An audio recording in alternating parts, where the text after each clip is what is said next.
ہم تقلید نہیں کرتے ہیں تو ایک الزام یہ لوگ لگاتے ہیں، کہتے ہیں کہ یہ اجماع کو نہیں مانتے. استغفر اللہ. آپ سوچیں اتنا بڑا الزام کہ اہل الحدیث اجماع کو نہیں مانتے ہیں. بھائی جب ہم نے یہ دعویٰ کیا کہ صحابہ کے فہم کے خلاف ہم نہیں جائیں گے، صحابہ کے اقوال سے ہم نہیں ہٹیں گے، صحابہ کے منہج سے ہم نہیں ہٹیں گے، تو کون سا اجماع ہے بتاؤ ایسا؟ کون سا اجماع ہے جس میں صحابہ کرام کی شمولیت کے بغیر اجماع ہو جائے گا؟ اگر ہم صحابہ کو مانتے ہیں تو اگر کوئی کسی بات پہ اجماع کا دعویٰ کیا جا رہا ہے تو ظاہر سی بات ہے نا کہ صحابہ بھی اس میں شامل ہے، صحابہ کا بھی وہ فتویٰ ہے، صحابہ کا بھی وہ دین ہے. ایسا تو نہیں کہ دین بعد میں آیا ہے، یہ تو نہیں ہو سکتا نا کہ دین بعد میں نازل ہوا. اللہ کے نبی نے جو دین دیا وہی دین چل رہا آگے.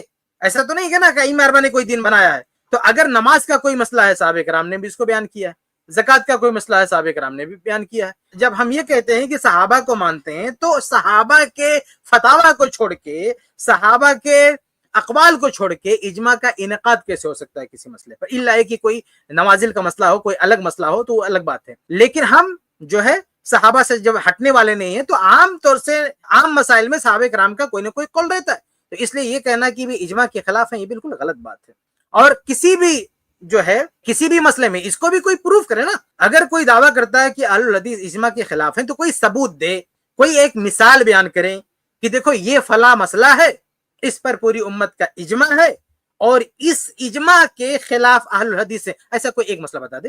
جیسے اس سے پہلے میں نے کہا کہ کوئی ایک مسئلہ بتائیں کہ صحابہ کا قول موجود ہے، صحابہ کا طریقہ اس میں موجود ہے اور اہل حدیث نے اس سے جو ہے کنارہ کشی اختیار کر لی. ایسے ہی کوئی اجماع کی مثال دیں، کوئی ایک مثال دیں جس میں امت کا اجماع ہو اور اہل الحدیث اس کو نہ مانتے ہو. اس کی بھی کوئی مثال پیش نہیں کی جا سکتی ہے. ہاں کچھ اجماع کو جو رد کیا جاتا ہے نا، یہ کہہ کر تھوڑی کہ وہ اجماع ہے ہم نہیں مانیں گے. بھائی وہ اجماع ثابت ہی نہیں، وہ جھوٹے دعوے ہیں. یہ بالکل ایسے ہے جیسے ہم حدیث کو رد کر دیتے ہیں اگر ضعیف ہوتی ہے تو. اب ضعیف حدیث کو ہم نے رد کر دیا تو کوئی بولے یہ حدیث کا منکر ہے، تو کتنی غلط بات ہے بھائی. ضعیف حدیث جو حدیث ثابت نہیں اس کا ہم رد کرتے ہیں. تو ایسے جو اجماع ثابت نہیں ہے اس کا ہم رد کرتے ہیں. ہم کہہ سکتے ہیں وہ ضعیف اجماع ہے، یعنی اس کا ثبوت ہی نہیں، کیونکہ اجماع کا ثبوت بھی ضروری ہے نا، صرف دعویٰ تھوڑی کافی ہے.